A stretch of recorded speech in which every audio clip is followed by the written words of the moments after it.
नमस्कार, धर्म युद्ध में आपका स्वागत है। मैं हूं सुशांत सिन्हा और हम धर्म की बात करने जा रहे हैं, इसलिए धर्म की नगरी काशी में मौजूद है। मेरे पीछे जो आप 80 घाट देख रहे हैं उससे आपको अंदाजा लग गया होगा कि हम काशी में हैं और धर्म की बात करने के साथ साथ उनकी भी बात करने जा रहे हैं जो कि हमेशा से दबाए गए, कुचले गए, उनको उनका अधिकार नहीं मिला। यहाँ काशी के बारे में कहते हैं कि लोग यहाँ पर तब आते हैं जब या तो वो मौत के करीब होते हैं या उनकी मौत हो चुकी होती है, क्योंकि यहां पर मोक्ष की प्राप्ति होती है। लेकिन आज बात उनकी करेंगे जो जीते जी मौत से बदतर जिंदगी जी रहे हैं और इसीलिए कई बार हिंदू धर्म से पलायन भी कर रहे हैं। हम बात दलितों की, पिछड़ी जातियों की कर रहे हैं, लेकिन सवाल बिना लाग लपेट के सीधा सीधा यह है कि अगर हिंदू धर्म से दलित या पिछड़ी जातियां जा रही हैं दूसरे धर्मों की तरफ, तो क्या सिर्फ उनके साथ जो अत्याचार हो रहा है यही वजह है या फिर उसके पीछे कोई साजिश है? क्या उसके पीछे कोई रणनीति है जिसकी वजह से ऐसा हो रहा है? क्योंकि जिन धर्मों में वो जा रही हैं वहां जो दलित हैं उनके साथ बहुत अच्छा व्यवहार हो रहा हो ऐसा नहीं है। चाहे वो ईसाई धर्म हो, चाहे वो इस्लाम हो, चाहे वो सिख हो,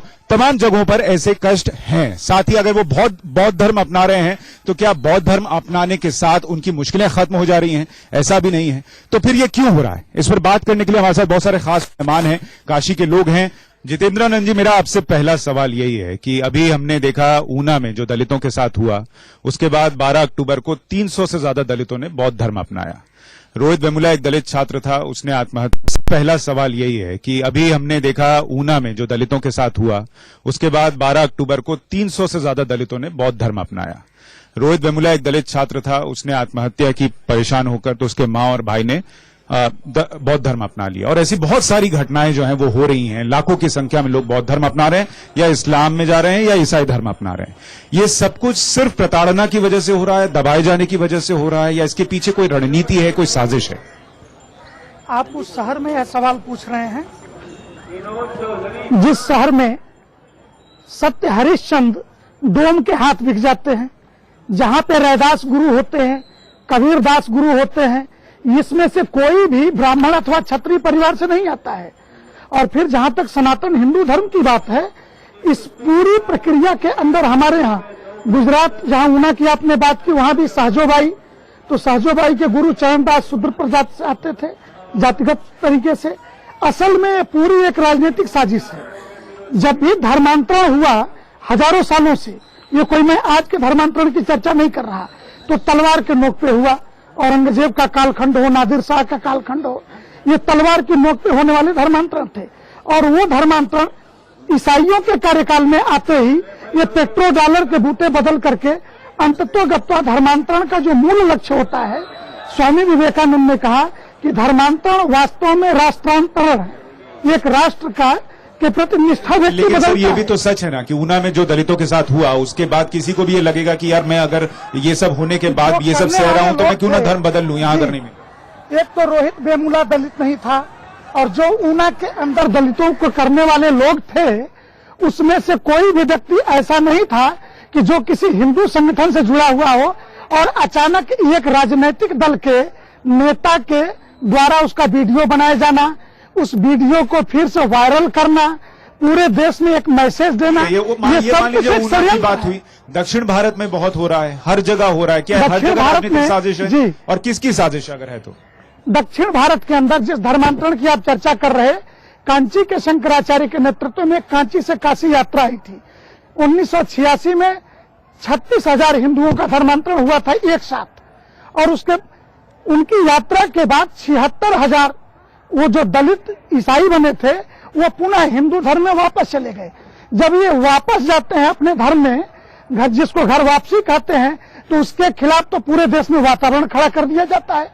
लेकिन जब वो किसी कारण से, किसी भय के कारण, लोभ के कारण वो इस्लाम या क्रिश्चियन भय और लोभ कौन दे रहा है? ये बताइए ना, भय और लोभ कौन दे रहा है? इसके पीछे पूरी राष्ट्र विरोधी ताकतें खड़ी हैं। कौन है वो ताकतें?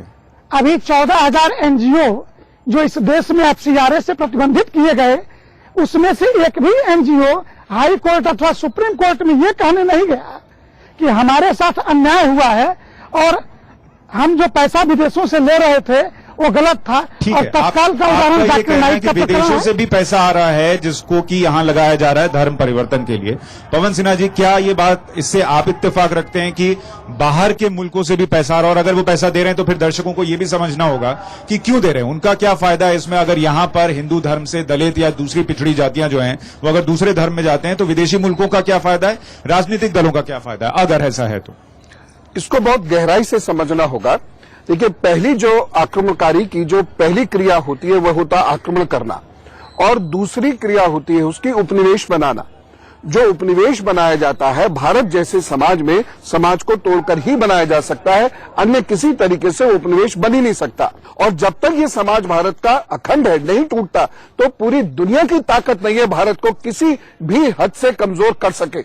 इसलिए समाज को तोड़ने के लिए पैसा आता है बाकायदा बाहर से। 3 तरीके से आजकल युद्ध लड़े जाते हैं बॉर्डर पर, दूसरा युद्ध लड़ा जाता है आतंकवादी से, और तीसरा युद्ध लड़ा जाता है कि समाज के अंदर घुस के स्लीपर सेल्स धीरे धीरे समाज को एक ऐसे कगार पर लाते हैं जब समाज का विभाजन। मुझे एक बात और समझाइए। एक बात तो आप अच्छी ये कह रहे हैं कि हिंदू समाज के अंदर ये कमी है कि आप दूसरे को ये मौका देते हैं कि वो किसी को बरगलाए या समझाए कि तुम्हारे साथ ठीक नहीं हो रहा, तुम धर्म परिवर्तन कर लो। दलितों के साथ या पिछड़ी जातियों के साथ अत्याचार हो रहा है, ये आप स्वीकार कर रहे हैं, लेकिन ये सिर्फ हिंदू धर्म में ही क्यों हो रहा है? इस्लाम में या ईसाई धर्म में जो दलित हैं उनके साथ भी इतना ही अत्याचार हो रहा है, ठीक है, तो उनको लोग क्यों नहीं तोड़ पाते, या वहां धर्मांतरण इतना क्यों नहीं है? नहीं, ऐसा नहीं है। स्वामी जी ने अभी एक आंकड़ा दिया, वहां धर्मांतरण वापस हुआ है, और ऐसे अनेक ऐसे आंकड़े हैं जहां धर्मांतरण वापस हुआ है। दरअसल यहां पर जो मेजोरिटी का समाज है वह हिंदू समाज है, इसी को तोड़ना जरूरी है। यानी जो अधिकता में है उनको कम करने की कोशिश हो रही है, आप ये कह रहे हैं, और वो बहुत सोची समझी रणनीति के तहत हो रहा जी है। हाँ। सतीश राय जी, एक बात ये बताइए कि दोनों ही हमारे जो मेहमान कह रहे थे उसमें कहीं ना कहीं राजनीतिक दलों का भी जिक्र हुआ। क्या राजनीतिक दल वाकई पॉलिटिक्स के लिए ऐसा कर रहे हैं? उनको भी कहीं ना कहीं इसमें फायदा दिखता है कि अगर समाज जो है वो बिखरा हुआ है, टूटा हुआ है, तो उनकी पॉलिटिक्स जो है वो बेहतर हो सकती है, या आप इनसे इत्तेफाक नहीं रखते? बड़े पैमाने पर 73वें 74वें संविधान संशोधन के बाद समाज के सबसे निचले तबकों, दलित तबकों की भी राजनीतिक चेतना जगी है, और राजनीतिक प्रक्रिया में, राजनीतिक संस्थाओं में उनकी सहभागिता बढ़ी है। उसके सामाजिक प्रभाव धीरे धीरे आएंगे, इसमें कोई दोमत नहीं कि अभी भी अन्याय की घटनाएं हो जाती हैं, उसकी प्रतिक्रियाएं भी हो सकती हैं, लेकिन ये कोई इतना बड़ा मसला नहीं है। समाज बदल रहा है, समाज ने प्रत्येक व्यक्ति को अच्छा सर, मुझे एक बात बताइए, आप कह रहे हैं समाज बदल रहा है, जो दलित अगर मान लीजिए हिंदू धर्म छोड़कर इस्लाम अपनाता है, इस्लाम में जो दलित हैं उनकी हालत कोई बहुत अच्छी तो नहीं है, जो जुलाहे हैं, अंसारी हैं, उनकी हालत बहुत अच्छी तो नहीं है, तो फिर वहां जाने का मतलब क्या? अगर आप बौद्ध धर्म अपना लेते हैं, मेरा सवाल सुन लीजिए, अगर वो बौद्ध धर्म अपना भी लेते हैं तो जो बौद्ध धर्म अपना रहे हैं उनके हिसाब से उनका धर्म बदल गया, लेकिन जो देखने वाले हैं क्या उनका नजरिया बदला है क्या? कन्वर्शन के 2 पहलू हैं, एक तो संवैधानिक अधिकारों का है, दूसरा कानूनी बाध्यताओं का है। संविधान साफ साफ आपका 25वां अनुच्छेद कहता है प्रत्येक व्यक्ति को अपनी अंतर्चेतना के मुताबिक किसी भी धर्म में आस्था, विश्वास, उपासना और उसके प्रचार प्रसार का अधिकार है। लेकिन जो कानूनी प्रोविजंस बिल्कुल साफ है कि अगर कहीं बलात् होता है, बलपूर्वक होता है, प्रलोभन देके होता है, तो उसके रिस्ट्रिक्शंस हैं। मेरा सीधा सवाल ये है कि अगर मैं दलित हूं, मैं हिंदू धर्म में प्रताड़ित हूं, मेरे साथ गलत हो रहा है, मुझे मान लीजिए किसी मंदिर में जाकर पूजा करने नहीं मिल रहा, मुझे मेरे अधिकार नहीं मिल रहे, तो मेरा सवाल यह है कि अगर मुझे कोई ये कह दे कि तुम बौद्ध बन जाओ और मैं बौद्ध धर्म अपना भी लूं, लेकिन जिस मोहल्ले में रह रहा हूं, जिस कॉलोनी में रह रहा हूं, जिस गांव में रह रहा हूं, वहां उन लोगों का नजरिया नहीं बदल रहा, सिर्फ मेरा धर्म बदल रहा है, तो मुझे ये धर्म बदलने से हासिल क्या हो रहा है? देखिए, हमने उत्तर में दे चुका हूं, दोनों ही पहलू हैं। जहां तक उस व्यक्ति के व्यक्तिगत अधिकार का प्रश्न है, उस पर आप सवालिया निशान नहीं लगा सकते। अपनी अंतर्चेतना के मुताबिक वो फैसला ले सकता है। क्या ये अंतर्चेतना जिसका जिक्र सतीश जी कर रहे हैं कि ये अंतर्चेतना जाग रही है या जगाई जा रही है? क्योंकि अगर आप धर्म बदलने के बाद भी आपकी मूलचूल परिस्थितियां नहीं बदल रही हैं, तो फिर ये अंतर्चेतना कैसे जाग रही है? इस देश के लोगों ने अपने अंदर सभी को समायोजित किया है, हमने किसी के धर्म परिवर्तन को नहीं किया। मैंने पूर्व में भी कहा, भारतीय जनता पार्टी का विश्वास है इस मामले में कि हम किसी के धर्म को अपनी पूजा पद्धति के आधार पर, अपने विश्वास के आधार पर किसी भी तरह के हस्तक्षेप या छेड़छाड़ के विरोध नहीं है। लेकिन आप देख रहे हैं जिस तरह की आप चर्चा कर रहे हैं दक्षिण भारत की या पूर्वोत्तर भारत की, इन राज्यों में कौन लोग सक्रिय हैं? अगर किसी को आर्थिक प्रलोभन के आधार पर या सेवा के नाम पर या भय के नाम पर, आतंक के नाम पर अगर धर्म परिवर्तित किया जाता है तो मैं मानता हूं कि उसका पुरजोर विरोध किया जाना लेकिन चाहिए। फिर सवाल ये है ना, अब जैसे गुजरात की घटना की हम बात कर रहे थे, वहां तो बीजेपी की सरकार है, आप वो माहौल क्यों नहीं दे पा रहे कि दूसरे लोग वो समझा नहीं पा रहे? चर्चा क्यों नहीं करते? किसकी? गुजरात की तो चर्चा होती है, लेकिन कश्मीर के अंदर नहीं, कश्मीर की भी जो चर्चा की। हिंदुओं के साथ बलात्कार करके उनकी बहन बेटियों के साथ जो कुछ हुआ, और पूरी कश्मीर घाटी जम्मू से कम आबादी के बाद भी सर्वाधिक विधानसभा किन राजनीतिक लोगों ने दी इस व्यवस्था के अंतर्गत? तो कहीं न कहीं राजनीति इस धर्म परिवर्तन में, सतीश जी कह रहे थे, मैं सुन रहा था, मैं बता रहा हूं, मिजोरम के अंदर कांग्रेस ने 1987 का उठाइए मैनिफेस्टो, देखिए कि अगर हम शासन में आए तो बाइबिल के आधार पर यहाँ की सत्ता चलाएंगे, ये घोषणा पत्र कांग्रेस का था। दूसरा, रांची के एयरपोर्ट पे 87 में पोप जॉन पॉल के आगमन पर 52,000 आदिवासी हिंदुओं को ईसाई बना करके स्वागत में प्रस्तुत कांग्रेस ने कराया था। मैंने आपको 25वें अनुच्छेद में कहा जो प्रोपोगेशन शब्द दी है, वहाँ प्रचार शब्द, तो प्रचार रचनात्मक कार्यक्रमों से तो होगा।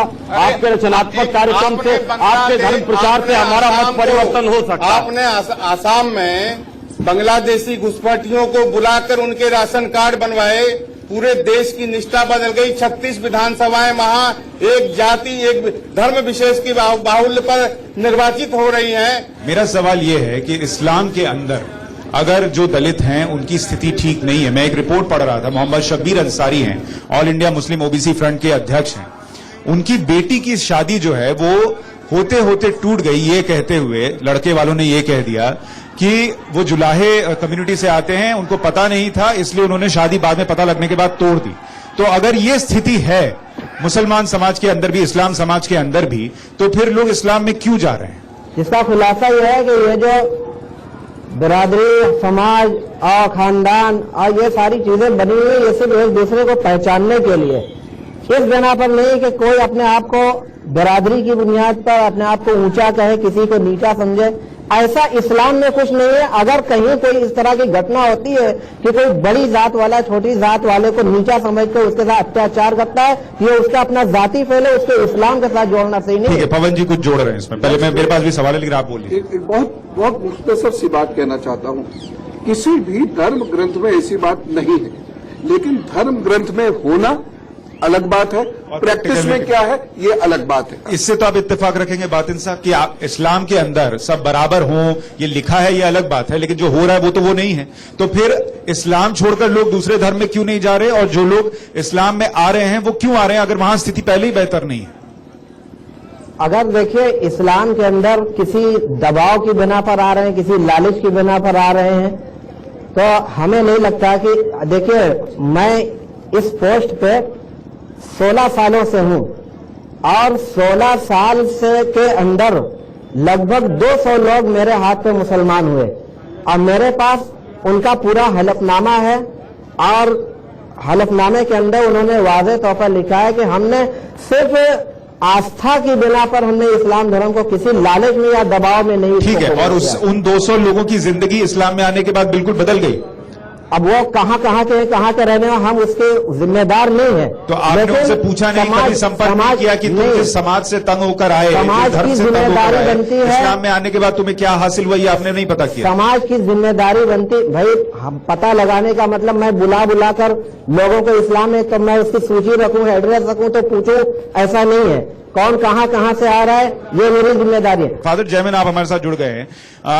बहुत सारे लोग ईसाई धर्म को भी अपना रहे हैं, और मैं रिपोर्ट्स पढ़ रहा था कि दक्षिण में जो ईसाई धर्म से जुड़े हुए लोग हैं उनमें भी जो निचले तबके के हैं उन पर बड़ा अत्याचार होता है। मैं एक रिपोर्ट पढ़ रहा था कि तमिलनाडु में त्रिची एक जगह है, वहां पर जो निचले तबके के ईसाई हैं उन्हें जो ऊंचे तबके के ईसाई हैं उनके साथ दफनाया नहीं जाता, मतलब मरने के बाद की भी ये स्थिति है। तो फिर लोग ईसाई धर्म क्यों अपना रहे हैं, क्यों दलित हिंदू दलित वहां जा रहे हैं? मूल सिद्धांत तो पहले समझ लेंगे और उसके बाद जो भी लोग उसको अपनाए वो अपनी संस्कृति को नहीं छोड़े। ये धर्म एक सिद्धांत है, एक लक्ष्य है। दूसरा है कि संस्कृति, जिस संस्कृति से वो लोग जुड़े हुए थे उस संस्कृति को अपना रहे थे। जो उस संस्कृति में जो उनका काम रहा, जैसे हम करते हैं जाति धर्म, उसी जाति धर्म को करते आए, लेकिन धर्म को तो बदल दिए, जाति को नहीं। फादर, आप इस मंच पर बैठकर ये कह रहे हैं कि अगर आपकी संस्कृति यही रहने वाली है लोगों की, तो धर्म परिवर्तन से कुछ नहीं होने वाला, धर्म परिवर्तन मत कीजिए। नहीं, ये कह रहा हूं कि उसके जो स्वाभिमान है, उसके जो सेल्फ रिस्पेक्ट है, उसकी पहचान है, उसमें तो परिवर्तन आ गया। लेकिन जो काम कर रहा था वो उस काम में उसका परिवर्तन नहीं आया। बस यही सवाल मैं पूछ रहा था सर, इसीलिए जब काम में कोई बदलाव आया नहीं तो इस धर्म, समाज उनको बहिष्कृत करके अलग रख दिए। जो काम कर रहे थे उसी काम तुम करते रहो, तुम्हारा इज्जत इतना ही है।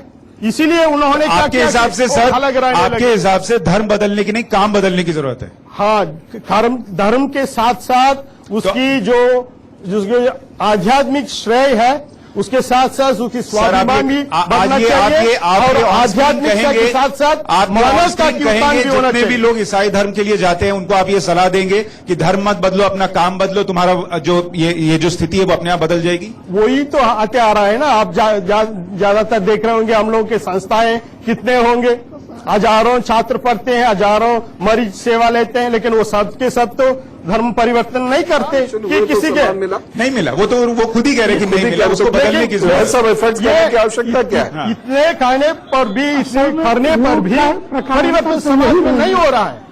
हमारे भारतीय धर्म में या सर यही आज हम धर्म युद्ध में यही समझ रहे हैं। परिवर्तन होना चाहिए। सर मेरा सवाल ही धर्म युद्ध में यही है कि जब समाज में परिवर्तन नहीं हो रहा है तो धर्म में परिवर्तन की जरूरत ही क्यों पड़ रही है?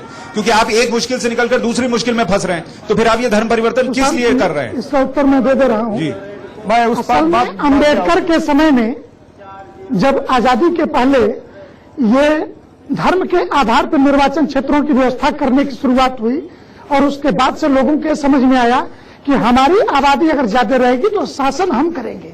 आजादी के बाद भी धर्मांतरण के मूल में शासन करने, धर्म के आधार पर निर्वाचन क्षेत्रों की व्यवस्था करने की शुरुआत हुई, और उसके बाद से लोगों के समझ में आया कि हमारी आबादी अगर ज्यादा रहेगी तो शासन हम करेंगे। आजादी के बाद भी धर्मांतरण के मूल में शासन करने की प्रवृत्ति, और ऐसे समूहों को अलग अलग राज्यों में अपने सुविधा के अनुसार, जिसको जहां सुविधा प्राप्त हो गई, पूर्वोत्तर भारत में ईसाइयों को सुविधा प्राप्त हो गई, कहीं कहीं मुसलमानों को सुविधा प्राप्त हो गई, तो जिसकी जहां सुविधा बनी, और उसको आप देखेंगे हैदराबाद निजाम के साथ। आप एक बात मानेंगे ना कि इसमें सबसे बड़ा रोल जो है वो राजनीतिक पार्टियों का है, राजनीतिक दलों का ही रोल था। तो फिर अगर जो लोग घर वापसी करा रहे हैं, हाँ, वो भी तो घर वापसी करा के उनको कोई सम्मान तो दिला नहीं पा रहे, तो उनका भी रोल है। देखिए, असल में जिस सम्मान की बात कर रहे हैं, ईसाई, मुसलमान अथवा हिंदू बनने से वो सम्मान नहीं प्राप्त होना है। वो सम्मान उनके विद्याध्ययन से, उनके अपने वर्क ऑफ नेचर को बदलने से, उनके स्वयं के खड़े होने से, आत्मबल के मजबूत करने से होना है। लेकिन समझाया क्या गया कि तुम अपमानित हो रहे हो इसमें जाति व्यवस्था के कारण, वर्ण व्यवस्था के कारण, तुम यहाँ आ जाओ, तो वहाँ तो प्रोटेस्टेंट कैथोलिक चर्च में ना जाए। समझाया ये गया कि वहाँ कुछ नहीं मिला, फिर यहाँ जाओ, के कब्र में दफनाए नहीं जा सकते। व्यवस्थाएं तो हर जगह नहीं बनी रही।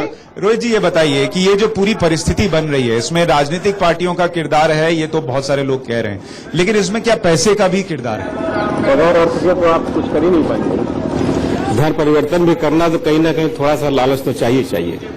मैं 25 साल से इस्लाम जनता अस्पताल मदनपुरा के गढ़ में काम किया हूं, और जैसा इन्होंने कहा मेरे पास भी बहुत सारे लोग आते हैं कि हमको हिंदू धर्म स्वीकार करना है, क्रिश्चियन वाले भी आते हैं और इस्लाम वाले भी आते हैं। लेकिन सबसे बड़ी मेरे साथ दुख ये है कि हम लोग के यहाँ ऐसा कुछ चक्कर नहीं है, सडिशन नहीं है, सारा खेल उल्टा है।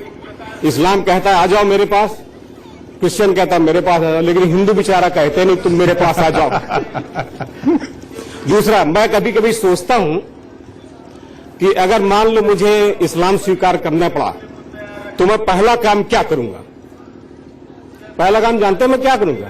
हिंदुओं की ठोकूंगा। पहला काम करूंगा, हिंदुओं की सारी आस्थाओं को रगड़ूंगा, तोड़ूंगा। तब मैं इस्लाम में कहूंगा कि हाँ भाई मैं मुसलमान कायदे का हो गया। वास्तविकता है, प्रतिक्रिया है, ये प्रतिक्रिया है, ये प्रतिक्रिया। मैं यहाँ पे ओरिजिनल मुसलमान को एक मानता ही नहीं हूं कि जो वहां सऊदी अरब से आया हुआ है। सारा कन्वर्टेड है, पूरा कन्वर्टेड है, चाहे बातिल साहब हो चाहे कोई हो। आज से 10-15 पीढ़ी पहले उनका अगर इतिहास उठाया जाएगा तो कहीं ना कहीं से हिंदू थे। ये स्वीकार करें या न करें। ये बात मैं स्वीकार करता हूँ कि ये यहाँ के जितने इंडिया के मुस्लिम हैं वो कन्वर्टेड हैं और कोई सब हिंदू थे पहले। हाँ, हिंदुस्तान के अंदर इस्लाम जो आया है, अभी रंजीत जी ने एक बात कही कि तलवार की नोक से ये औरंगजेब ने पूरा इस्लाम फैला दिया, ये तो इससे बड़ा गलत आरोप और कोई नहीं हो सकता। ये भी सोचने की बात है कि ये एक पूरा इतना बड़ा राष्ट्र और पूरे कैसे टूटा? पूरे हिंदू अब 1200 नमाज पढ़वाते हैं तो बता दीजिए। 800 साल तक मुसलमान आके यहाँ हुकूमत कर ले जा रहे हैं, आखिर ये कैसे हो रहा है? इसका भी तो जवाब चाहिए। क्या ये सब तलवारी के जोर से हो गया? 800 साल तक मुसलमानों ने हुकूमत कर दिया, बाहर से आकर, वो भी यहाँ के रहने वाले नहीं थे। ऑस्ट्रेलिया, वहां की पूरी मूल पॉपुलेशन गायब है, क्रिश्चियनिटी है। न्यूजीलैंड मूल पॉपुलेशन गायब है, क्रिश्चियनिटी है। साउथ अफ्रीका मूल पॉपुलेशन गायब है, क्रिश्चियनिटी है। अमेरिका मूल पॉपुलेशन गायब है, वहां दूसरे लोग हैं। भारत एक ऐसा है जहां पर 800 साल मुसलमानों ने राज किया, 200-300 साल हिंदुओं ने, वो अंग्रेजों राज किया, उसके बावजूद भी हम खड़े हुए हैं। तो एक बात मुझे ये बताइए कि जो बाकी लोग कह रहे हैं कि इसके पीछे सोची समझी रणनीति है, साजिश है, ये धर्मांतरण कराने की, साजिश से लड़ा जाएगा भाई। अब वो आपको दिख रही है साजिश? बिल्कुल दिख रही है साजिश। किसकी है? अब ये तो बताना एक चिकित्सक का काम नहीं है। चिकित्सक का काम ये है कि अगर वो साजिश वाला बीमार है तो उसको ठीक कर दे भाई। तो दवा तो बताइए, दवा कहां से आएगी? इनके पेट में दर्द है, वही सुई लगाऊंगा। इनके पास आएंगे तो वही सुई लगाऊंगा। सुइया काम करेगी जरूर दोनों में, पक्का गारंटी। लेकिन दिक्कत ये है सर, ये जो सुइया आप लगा देंगे और उसके बाद जो है फिर से अगर ये नहीं बताएंगे कि बीमारी आई कहां से थी, तो बीमारी फिर आएगी। तो वो सुइया का जो है इलाज तो आपने कर दिया, आपने फीस भी ले ली है? खुद बीमारी है, अपने गिरबान में झांक के देखते नहीं है, दूसरों के ऊपर उंगलियां उठा देते हैं। जा क्यों रहा है कोई? इस्लाम में क्यों जा रहा है? क्रिश्चियन में क्यों जा रहा है? हम जब सब हिंदू पैदा हुए थे और यही हिंदू ही थे, कन्वर्ट हो गए, तो अपने गिरबान में झांक के देखते नहीं है और दूसरों की पुल्ली निहारते रहते हैं। अरे कुछ ऐसा काम करो, हम आपको दूसरा मानते नहीं भाई, हम आपको हिंदू मानते हैं। आप कुछ भी कहते रहिए, आप कुछ भी कहते रहिए सर। आप ईसाई कहिए, आपने आपको मुसलमान रोहित जी, लेकिन हम आपको हिंदू मानते हैं, मानेंगे। नहीं रोहित जी, अगर आप हिंदू मानते हैं सबको, एक मिनट वाली बात छोड़ के पहले इंसान तो मानो। नहीं, मैं ये कह रहा हूं, अगर आप हिंदू मानते हैं तो फिर सुइया लगाने की जरूरत क्या? जाने दीजिए जो जिस पे जा रहा है, जाने दीजिए, फिर तो दिक्कत की बात नहीं है। बताइए फिर। मैंने रोग की बात की। मैं इसमें एक चीज कहना चाहूंगा। देखिए, जब शुरुआत हुई, ये जो मसला है जो साहब ने अभी उठाया या जिसका डॉक्टर साहब जवाब दे रहे थे, ये मसला बहुत गहरा है, ये बहुत सरल चीज नहीं है। और ये चीज जो आज हमें दिख रही है सामने, दरअसल इसे होने में लगभग 1100 वर्ष लगे हैं और 1100 वर्ष से मुसलसल ये चली आ रही है। देखिए हुआ क्या था कि 791 के बाद का इतिहास, जिसमें जाति भेद की वजह से आक्रमणकारी, मैं उन्हें मुसलमान नहीं कह रहा हूं, आक्रमणकारियों को भारत में एक रास्ता दिख गया, वो यहां सेटल हो गए। फिर मुख्य आक्रमणकारी मोहम्मद बिन कासिम वो चला गया, कुछ लोग यहां रह गए, उन्होंने यहाँ हिंदू औरतों से शादी की। शादी करने के बाद वो सब ठीक ठाक रह रहे थे। देवल का वो क्षेत्र था, उसमें भी कहीं बहुत ज्यादा परेशानी नहीं थी। लेकिन 12वीं शताब्दी से जो आक्रमण हुए, उन आक्रमणों में उसी बात का फायदा उठाया गया। सिकंदर लोदी ने उसी बात का फायदा उठाया, संत श्री रविदास जी ने उसको झेला है और उस बात का फायदा उठाने के बाद तलवार की नोकें रखी गई है मस्तकों पर। बहू, बेटी और बच्चों की इज्जत लूटी गई है, बच्चों को इस तरीके से लटकाया गया है। सरों की मीनार बनाने का मसला आप 1526 के इतिहास के बाद पढ़ सकते हैं। ये करने वाले कोई भी भारतीय मुसलमान नहीं थे, ये सब विदेशी आक्रमणकारी थे। गलती सिर्फ यहां हुई कि जब वो विदेशी आक्रमणकारी ये सब कर रहे थे तो हम लोगों ने उनका मुकाबला नहीं किया, हम कहीं कायरता के साथ चुप होकर बैठ गए, जिसका परिणाम हम भुगत रहे हैं। ये उत्तर प्रदेश की पूरी राजनीति जो है वो दलितों के आसपास घूमती है, लेकिन जो बार बार ये कहा जा रहा है कि पॉलिटिकल पार्टीज जो हैं वो इसका इस्तेमाल तो कर लेती हैं, लेकिन अगर आप लोग परिस्थितियां बदल देते, चाहे वो बीएसपी की सरकार आई हो, चाहे समाजवादी पार्टी की सरकार आई हो, तो फिर शायद किसी को धर्म बदलने की जरूरत नहीं होती, अगर परिस्थिति बदल गई हो। समाजवादी पार्टी की एक समान समाजवाद, सर्वधर्म समभाव वसुधैव कुटुंबकम की ये नारा और मूल रूप से समाजवाद की राजनीति करते हैं। और निश्चित रूप से यह जान लीजिए कि जनेश्वर, चाहे डॉक्टर लोहिया रहे हो, जनेश्वर मिश्र जी रहे हो, ना हमारे नेता मुलायम सिंह यादव रहे हो, आप देख लीजिए ये 5 सालों की जो गवर्नमेंट। सर आपके मुलायम सिंह जो हैं उनके जन्मदिन में जो केक कटता है जी। वो केक जितना महंगा होता है उतना आपके जो दलित लोग वोटर हैं उनको खाने के लिए नहीं मिल पाता। नहीं, ऐसा नहीं है। ठीक है। तो उनका जो सैफई महोत्सव होता है उसमें दलित के घरों में कितने दिनों तक खाना बन जाएगा, जो खर्चा वहां होता है उसका आप अंदाजा नहीं लगा सकते। हमारे धर्म में बताया गुरु नानक साहब जी ने कि वो ही धर्म अच्छा है जो धर्म अच्छा संस्कार दे। जैसे कि गुरु नानक साहब जी से किसी ने पूछा कि हिंदू धर्म बड़ा है कि मुसलमान धर्म बड़ा है, हम किस धर्म में जाएं? गुरु नानक साहब जी ने बड़ा अच्छा आंसर दिया, धर्म वही बड़ा है जिसके कर्म अच्छे हैं। लेकिन 2014-15 एक आरटीआई का खुलासा है, चाहे 2014-15 वर्ष हो या 15-16, कर्नाटक की सीतारमैया सरकार ने पिछले साल 16.5 करोड़ रुपए दिए ईसाई मिशनरियों के लिए, और इस वर्ष इन्होंने दिया है 16 करोड़ समथिंग, मतलब पूरा एग्जैक्ट में डाटा ये बता पा रहा हूँ। तो उसमें आपको क्या कहना है, जबकि भारत एक संवैधानिक। ठीक है, सरकार बहुत जगह धर्म पे खर्च करती है, किसी धर्म की प्रतिबद्धता के नाते नहीं। कुंभ के मेले पे भी खर्च करती है, हज की यात्रा पर भी खर्च करती है। ये बात आपकी सही है कि कुंभ के मेले पे भी खर्च होती है, चलाती है और मदरसों को भी देती है, लेकिन उसकी अपनी किसी धर्म विशेष के प्रति कोई प्रतिबद्धता नहीं है। हाँ, ऐसा है कि यहाँ पर धर्म युद्ध की बात चल रही है। मेरा मानना है कि यहाँ पर धर्म को गर्म करके मर्म लगाने की बात करते हैं। अब मर्म लगाने की बात करते हैं, अब मेरा मानना धर्म परिवर्तन से नहीं निष्कर्ष निकलेगा, निष्कर्ष निकलेगा तो कर्म परिवर्तन से निकलेगा। और वो कर्म परिवर्तन कैसे होगा? कर्म परिवर्तन स्वयं स्वेच्छा से अपने मन से हमको तय करना पड़ेगा कि हमारा हित किसमें है। अगर हम किसी लालच में आके किसी धर्म परिवर्तन में जा रहे तो ये हमारा सबसे बड़ा। ठीक है, ये बात बहुत सारे लोग कह रहे हैं कि सिर्फ धर्म परिवर्तन से कुछ नहीं होने वाला। जी, सवाल पूछिए। मेरा सवाल भारतीय जनता पार्टी के संजय भारद्वाज जी से है। इस देश में धर्म के नाम पे राजनीति अराजकता की शुरुआत भारतीय जनता पार्टी द्वारा हुई है। वो आस्था की बात करते हैं पर राम के नाम पे चंदा खाते हैं, सैकड़ों लोगों को अयोध्या ले जाते हैं, हजारों लोगों को ले जाते हैं, पर निष्कर्ष क्या निकला? आज कहते हैं हम सेकुलर हैं, पहले दंड कमंडल लेके कहते थे हम हिंदू हैं। वो आस्था की बात करते हैं पर राम के नाम पे चंदा खाते हैं, सैकड़ों लोगों को अयोध्या ले जाते हैं, हजारों लोगों को ले जाते हैं, पर निष्कर्ष क्या निकला? आज कहते हैं हम सेकुलर हैं, पहले दंड कमंडल लेके कहते थे हम हिंदू हैं, आज कहते हैं हम सेकुलर हैं। चुनाव आता है रंग बदलते हैं, आज चुनाव आया है तो सेकुलरिज्म की बात करते हैं, कल चुनाव आएगा तो हिंदुत्व की बात करते हैं। मैं पूछना चाहता हूं, राम के नाम पे शुरुआत करने वाले जो श्री राम को तिरपाल में ला सकते हैं वो देश क्या चलाएंगे? संजय जी। जी, ये जो मित्र बोल रहे हैं यहाँ पर, ये हिंदू धर्म की उदारवादिता है कि इतना बोल रहे हैं। अगर किसी इस्लामिक देश में ये बोले होते तो इनकी जबान काट दी जाती। पहली चीज, एक मिनट, मैं इससे इत्तेफाक नहीं रखता। ये हमारे देश का लोकतंत्र है, यहाँ हर धर्म का आदमी हर तरीके की बात कर सकता है। मानता हूँ, ये हिंदू धर्म और इस्लाम धर्म की बात नहीं है। देश में लोकतंत्र है नहीं, लेकिन ठीक है, ये हिंदू धर्म की बात मत कीजिए। यहाँ कोई भी कुछ भी बोल सकता है। हिंदू धर्म सबसे ज्यादा यहाँ ईसाई लोग भी बोल रहे हैं, यहाँ मुसलमान भी बोल रहे हैं। ये हिंदू धर्म की बात नहीं है। सब बोल रहे हैं, सारे देश को बोलने का अवसर है। आपने भी किसी दल को आतंकवादी बता दिया तो आपकी भी नहीं, ठीक है, अब जवाब दीजिए। देखिए, ये देश सदा से उदारवादी देश रहा है और इस देश ने, मैंने पहले बताया कि इस देश में कभी भी किसी दूसरे धर्म को आर्थिक प्रलोभन या ताकत के नाम पर या आतंक के नाम पर लेने की प्रवृत्ति नहीं रही।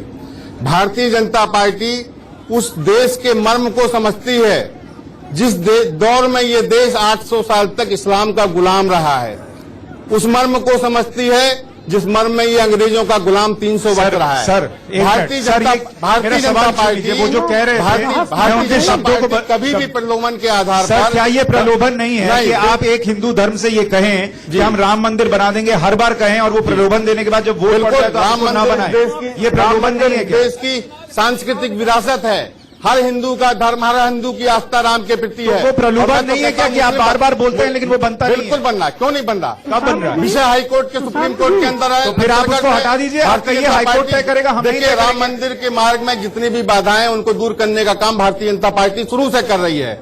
हम भारतीय राम मंदिर को चुनावी विषय नहीं असल में हमारी जो राजनीतिक व्यवस्था है, ठीक बात कर, राम मंदिर भाजपा का ही सवाल नहीं, ये जख्म तो हिंदू धर्माचार्यों के सीने पे है कि ताला खुलवाती है कांग्रेस, राजनीति करती है बीजेपी, दोनों की नूरा कुश्ती में। और धीरे धीरे ये जो गेम शुरू होता है, ये बड़ा अलग तरीके का गेम है। न सतीश जी बच सकते, न संजय जी बच सकते। इस चीजों से जख्म तो सबके हृदय पे है कि राम मंदिर का सवाल आपने बताया, पूछिए ताला किसने खुलवाया, पहली यात्रा निकालने के लिए इंदिरा जी प्रधानमंत्री थी, पैसा दिया था कि नहीं दिया था विश्व हिंदू परिषद? तो ये बताइए, ये दोनों जो कर रहे हैं क्या वो प्रलोभन की कैटेगरी में आता है कि? मैंने शुरू में ही कहा कि असल में धर्मांतरण का जो मूल बीज है वो राजनीतिक दलों में 47 के बाद के जो भी धर्मांतरण है, शासन करने के लिए इन्होंने इसको अपने अपने तरीके से ठीक है, बहुत अच्छी बात समुदायों है। को लेकर के खड़ा किया है। एक मिनट मेरी बात सुन ले। भारत अकेला ऐसा देश रहा है जहां मुस्लिम रूलर्स के कई शताब्दियों के कार्यकाल में इस्लामिक स्टेट नहीं बना। इट वॉज, तब भी वो सेकुलर स्टेट ही कहा जाएगा। अकेला देश है जहां इस्लाम गया, लेकिन इस्लामिक स्टेट। मैं एक तो जानकारी ठीक करना चाहता हूं कि भारत का पूर्णतया धर्म परिवर्तन नहीं हुआ इस्लामिक शासन में। वो क्यों नहीं हुआ, आप मोसाद की और रशियन इंटेलिजेंस एजेंसी की रिपोर्ट पढ़िए। और धर्मगुरु लोग गोलमोल बात क्यों करते हैं? मौलाना साहब बैठे हैं, हमारे तमाम मुसलमान दोस्त हैं, हम भाईचारे के साथ रहते हैं, लेकिन मौलाना साहब ने कहा कि तलवार के बल पर धर्म परिवर्तन नहीं हुआ। तो गुरु तेग बहादुर का शीश गुरुद्वारा शीशगंज में दिल्ली में क्यों कटा, ये बताइए। गुरु तेग बहादुर को औरंगजेब ने क्यों काटा उनका गर्दन, बताइए सर। देखिए, जिसकी हुकूमत होती है, हुकूमत की ताकत पर आदमी, जैसे आज हुकूमत की ताकत पर बात आ गई, ले देकर बात तो वहीं आ गई, हुकूमत करने के लिए धर्मांतरण करना। सामने बैठे हिंदू धर्म के जितने भी हमारे आदरणीय महानुभाव लोग हैं, उनसे मेरा एक सवाल है। अगर हमारे घर में 4 बेटे हैं और एक भाग जाता है, हमें पहले अपने घर में देखना पड़ेगा कि कहीं असमानता का व्यवहार तो नहीं रहा। बतला सकते हैं कि वर्ण व्यवस्था क्या थी और हजारों हजार साल तक इस देश में क्या होता रहा? कौन सी मजबूरी थी जिसने सोचा? कुछ चीजों को प्रचारित करने से वो नहीं हो जाती। 800 साल तक मुसलमानों की गुलामी, जोधाबाई इस देश में राज न करती, अकबर की बीवी बन के अगर गुलाम बना के रखना रहा होता उन्हें तो, और अगर उन्हें इस्लाम तलवार के जोर से फैलाना होता तो इस्लाम पूरे हिंदुस्तान में फैल चुका होता। भाई जी ने 3 प्रश्न उठाए, एक जोधाबाई का, एक भाई के जाने का और तीसरा वर्ण व्यवस्था का। जोधाबाई का मैं आप सब लोगों की जानकारी के लिए बताना चाहता हूं, मेडिएवल हिस्ट्री के स्कॉलर से बात कीजिएगा, तब आपको पता चलेगा जोधाबाई का सत्य क्या है भी या नहीं, ये बात उड़ाई गई है। दूसरी बात, वर्ण व्यवस्था, पुरुष सूक्त का उदाहरण दे रहा हूं ऋग्वेद के। वर्ण व्यवस्था का अर्थ है वर्ण से, कर्म से, कार्य से। तो एक ही घर के अंदर, ऋग्वेद काल के अंदर अलग अलग कार्य करने वाले लोग एक ही घर के अंदर, एक ही भाई, जैसे विपणन का काम किया वैश्य हो गया, पढ़ाने का काम किया तो ब्राह्मण हो गया, और उसने यदि फसलों का देखभाल का काम किया तो वो शूद्र हो गया। और शूद्र और दास का जो अर्थ हम आज लेते हैं, ये मान्यवर, ये मूल अर्थ नहीं है। शूद्र की उपासना है, शूद्र को प्रेम, शूद्र की वही इज्जत है, और ये ऋग्वेद में स्पष्ट लिखा है। यजुर्वेद के कई ऋचाएं ऐसी हैं जिसमें शूद्र को कहीं भी ही नहीं बताया गया। और दास, व्यवहार की बात बता रहा हूं मैं, अभी व्यवहार की ही बात बता रहा हूं। और दास शब्द का अर्थ वो दास नहीं है, सर्वेंट से उसका रिलेशन कहीं नहीं है। ये बातें बहुत गलत प्रचारित हुई, 12वीं शताब्दी के बाद प्रचारित की गई। जबरदस्ती अत्याचार हुआ है और बहुत जबरदस्त अत्याचार हुआ है। उस अत्याचार के खिलाफ हम जैसे लोग आज भी लड़ते हैं, बाकायदा लड़ते हैं। दलित समाज जिसे आज कहते हैं, उसके साथ बहुत अन्याय हुआ है। लेकिन जो मेरा कहने का मसला है, वो जो अर्थ है या जो मेरी दरखास्त है, वो ये है कि अगर ये किसी एक समुदाय का, एक विचारधारा का, एक आइडियोलॉजी का, एक धर्म का यदि मसला है, तो बाकी लोग इसमें क्यों राजनीति कर रहे हैं? हिंदू धर्म में शोषण किया जाता है दलित समाज को उच्च नीच का जो भावना दिखाया जाता है, छूत अछूत की भावना दिखाया जाता है। इस सवाल को किस तरह हम लोगों को खत्म किया जाए, जिसको हम लोग को भी मान सम्मान इस देश में। ठीक है, अब एक काम करते हैं, चूंकि कार्यक्रम खत्म कर रहे हैं, इसलिए मैं इनके ही सवाल से ये कार्यक्रम खत्म करना चाहूंगा कि मोटे तौर पर हम ये तो समझ गए कि राजनीतिक दलों का योगदान है, पैसे की बात आ जाती है, दूसरे धर्म में जाकर भी लोगों को वो चीजें नहीं मिलती जिससे वो परेशान होकर दूसरे धर्म का रुख कर रहे हैं। ऐसे में करने की क्या जरूरत है, इसका हल क्या है? इसको अगर रोकना है, निश्चित रूप से ये रोकने से ही लाभ होगा। और ये जहां जिसकी आस्था, इस पे ये छोड़ दिया जाए कि जहां जिस पे आत्म स्वेच्छा हो कि अगर इस धर्म में हमको ज्यादा सहूलियत है उस पे, लेकिन जबरदस्ती ये न कराया जाए। और इसके लिए जन जागरूकता सबसे ज्यादा जरूरी है। आपस में बात करके कहीं बैठे ये चिंता की, निश्चित रूप से ये हम लोग कर रहे हैं, अगर ये गलत है तो वहां अगर पहले देख लें आत्म स्वेच्छा से, न कि किसी के बहकावे में आके। जी, क्या करने की जरूरत है? ये धर्म सुधार और समाज सुधार के मसले हैं। आपने ठीक कहा कि सभी धर्मों में अगर कहीं कमियां हैं तो अपना वो सुधार की कोशिश करते भी हैं सभी धर्म, उनका अपना काम है। और राजनीतिक स्तर पर इसका कोई इस्तेमाल नहीं होना चाहिए, क्योंकि अमूमन होता यही है कि जब चुनाव आते हैं तो इस तरह के धार्मिक संवेदनशील मसलों पर बहस होने लगती है। मैं मानता हूं धर्म कहीं युद्ध नहीं कराता, युद्ध तो राजनीतिक मंसूबों के चलते होते हैं। मैं तो बहुत प्रैक्टिकल धर्म का इस्तेमाल होता है, बहुत प्रैक्टिकल बात करता हूँ। और मेरे यहाँ मरीज जो ऑपरेशन टेबल बैठता है तो जो मुस्लिम पेशेंट होगा, मैं कहूँ भैया तू आंख बंद करके सूर्य फातिहा पढ़, और बेहोशी का सुई लगता है तब तक वो सूर्य फातिहा पढ़ते पढ़ते मेरे नर्सिंग होम में आइए। अभी भी आपको शाम की जो नमाज है कई सारी महिलाएं जो है बाहर पढ़ती हुई मिल जाएंगी। ठीक है, हम तो संभाव विश्वास रखते हैं, है ना, और गायत्री मंत्र के प्रचारक हैं।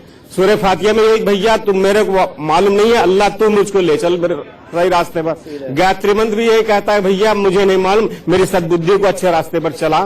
नहीं, मेरा सवाल ये था कि फिर इस सिस्टम को क्या सुई लगाने की जरूरत है, वो बताइए। सिस्टम को यही अच्छे विचार नहीं फैलाएंगे तो कैसे काम चलेगा, बोलिए सर।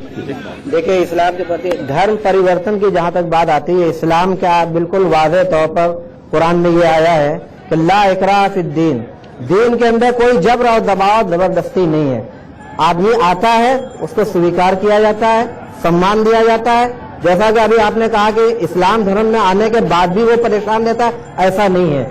यह एक तरीके का उसकी पूरी देखभाल की जाती है, पूरा ख्याल किया जाता है। आप जहां तक सुधार की बात है तो ये सही बात है कि हर मजहब के लोगों को और जिम्मेदार लोगों को सुधार खुद भी करने की जरूरत है, समाज के अंदर भी।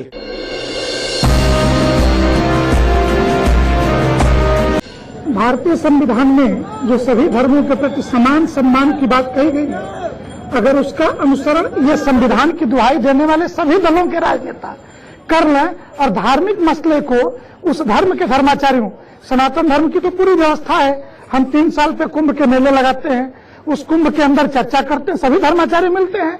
पहले भी 60-60 हजार ऋषि जो है वो मिलते थे नैमिषारण्य क्षेत्र में, वहीं पुराणों की रचना होती थी। हमारे यहाँ एक ही स्मृति नहीं, मनुस्मृति की चर्चा होती, 24 स्मृतियां हैं। करें क्या, ये बताइए। तो इसमें करने की जरूरत है कि चतुर्वर्ण माया सृष्टि, अगर ये माया सृष्टि है तो माया पर छोड़ दीजिए, हम अपनी व्यवस्था ठीक कर लेंगे, हमारे फटे में टांग डालने की कोशिश मत करिए। पवन जी, देखिए, मैं जो बात कहूंगा थोड़ी सी कड़वी शायद सबको लग सकती है।